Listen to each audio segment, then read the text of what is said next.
You're on Southern Counties Radio. Hello, Tommy. Hello, who's this? Martin from Littlehampton. Welcome, Martin. I'm phoning you for two reasons. Okay. One is because I'm a glutton for punishment. Yep. And the second one is you mentioned golf courses and golf. Marvellous game. Okay, and firstly, we've got a few golf courses around Worthing, Littlehampton you're no doubt aware of. I'm aware of a lot of them, yeah. Yeah. Now, a tenuous link, but you may be aware that there's a bypass going around the village of Angmering near Littlehampton. I fall asleep very quickly during conversations about bypasses. Okay, well, obviously try and drink some more coffee, and you should have paid attention at school. You would have got used to it then. I'll stick to the Cabernet Sauvignon. Good night. That's all right. Carry on. Right. Yep. Amusingly, we call the bypass at Angmering locally the diversion, because the bypass actually takes longer to get round Angmering than it does to go straight through it. Now, local theory is that the bypass should have been put through on the western side of Angmering, but didn't get put through there because of the golf course, i.e. Ham Manor. So what I'd like to discuss is, do local Littlehampton people and the Angmering people feel that the planners were afraid of actually purchasing the land compulsorily off Ham Manor golf course? It doesn't matter, man. Move on. Well, have you tried driving around there? What about the poor people of Angmering that had to have people driving through it? There are worse things than to take the shortcut. There are worse. Ask the Angmering people that will phone you up, and they'll tell you there's not worse things. No, they're not. Not everybody in Angmering's is anywhere near as small-minded as that. Come on, just leave. Well, 10 minutes earlier. Their houses, they're trying to sell their houses now because they didn't get the bypass they wanted. Leave for work 10 minutes earlier, mate, and then you won't be delayed. I'll walk to work. Well, what's your problem then? That's not a problem. What's it got to do with you? It's got nothing to do with you. Oh, it has. You're poking your nose in where it doesn't belong. Now, come on, Martin. An example that golf courses rule the world. Yeah? Well, I'd rather Tiger Woods rule the world than you. I mean, what would your world be like if you ran the world then? What would be the first thing you'd do tomorrow, right? Wake up, and it's all right across planet Earth. People. Martin in Littlehampton is now king of planet Earth. So what's the first thing you're going to do then? Get Tommy Boyd some manners and get you to pay attention at school a bit more, to teach you some rules now, wouldn't you? So you haven't got a single creative idea of your own, have you, Martin? Well, I think quite a few people find that creative. Well, let's hear your idea then. Come on, man. You say that golf clubs rule the world. I know you're exaggerating, because your point wouldn't be interesting if you didn't exaggerate a little bit, something. It's still not very interesting, but anyway, bypasses. I really do need a big shot of adrenaline, you know, and it needs to be Lamb's adrenaline, because that's good stuff. I don't know if you've ever seen it in the doctor's bag. See, one thing you don't need, Johnny. Keep me lied. My name's Tommy, by the way, and I haven't forgotten your name, Keith. So I wasn't bothered about. I don't think your name's consequential. One thing you need is a lot less hyperbole. It's not pronounced hyperbole. You're the king of exaggeration, aren't you? It's not pronounced hyperbole. Oh, isn't it now? No, it's not. I've checked on this. Just like it's not a buffet, it's a buffet. No, it is. It's a buffet on the train. I bet you still say buffet, don't you? It depends on which school you very rarely attended, doesn't it? It depends on which school you very rarely attended. Because you obviously didn't. What are the roots of the word hyperbole, then? What does that matter? Yes, you used the word, mate. Well, I don't know what it means, do you? Is that what you're asking me? No, I'm not. I asked you what the roots were. Is that really... What's the consequence of that? Find out whether you're educated. Let's not digress here. You asked me what I'd like to do about golf courses, didn't you? No, excuse me. We're not digressing. No, I won't excuse you. I won't excuse you. You've gone off at a tangent. No, you went off at a tangent by using a word you didn't know what the root was. Does that matter? Yes, otherwise you shouldn't use the word if you don't know what it means. Of course I know what it means. What's its root then? What's the root of the word hyperbole? Do you mean the meaning of it? No, I mean the roots of it.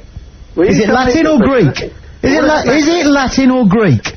Oh dear, does it really matter? Yeah, well, you shouldn't use the word then if you don't know what it means. It's part of the English language, is it not? No, it's Greek. Is it not an English language? It's Greek. It may be Greek to you, as everything obviously is. It's Greek, and you didn't know that. Now, Who said I didn't know that? I just didn't want to bother. You didn't know that. What are the roots of the word hyperbole? I don't want to tell you. I don't bother. All right, what's the dictionary definition of the word hyperbole then? It's exaggeration. No, it isn't. It is. No, it isn't. Go and get a dictionary now and bring it to the radio and read it out. Does a dictionary really matter to you? Have you got one in the house? I'm not in the house. Where are you?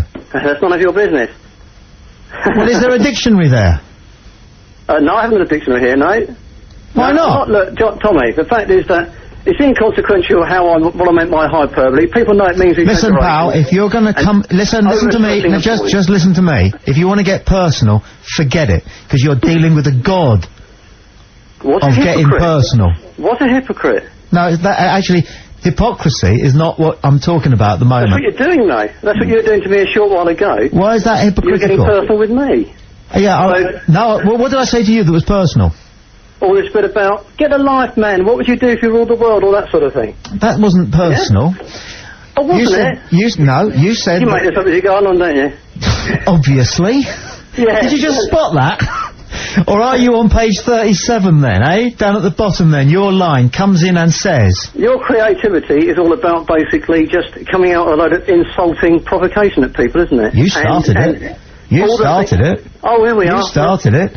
You started it, because there you are, you think you've got a point to make about a goddamn bypass. Middle of a Saturday evening, light entertainment, phone-in show, man rings up from Littlehampton, wants to talk about the bypass. For goodness sake, I said it before, I'll say it again, to you, and if you take it personally, fine. It's a diatribe, Tommy, it's a diatribe. Get a life. It's contradiction, it's argument and a diatribe. Get a life. Well, I'll make the point if you'll let me. No, I don't want you to make the point, because I have a very strong suspicion it will be tedious. Oh, do you? Yes.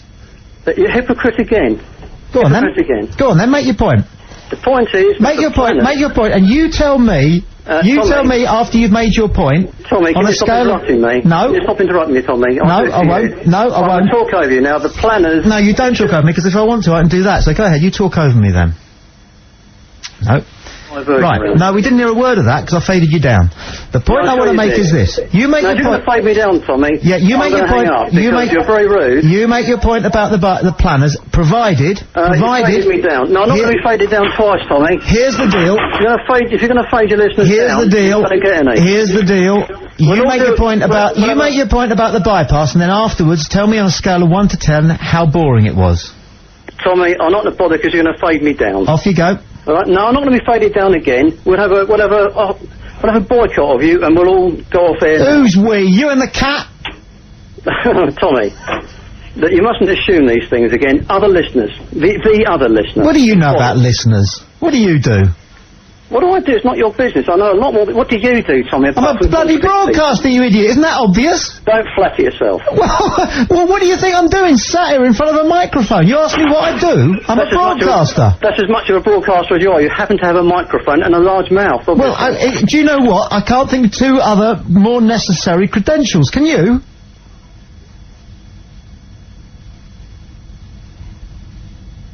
He's gone. Fantastic.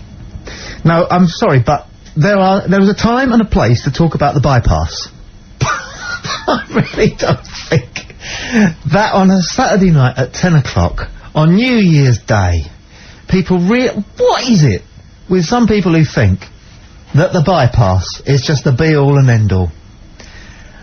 And once they got the bit between their teeth, you know, once they got the taste of it, the kind of pious, the bypass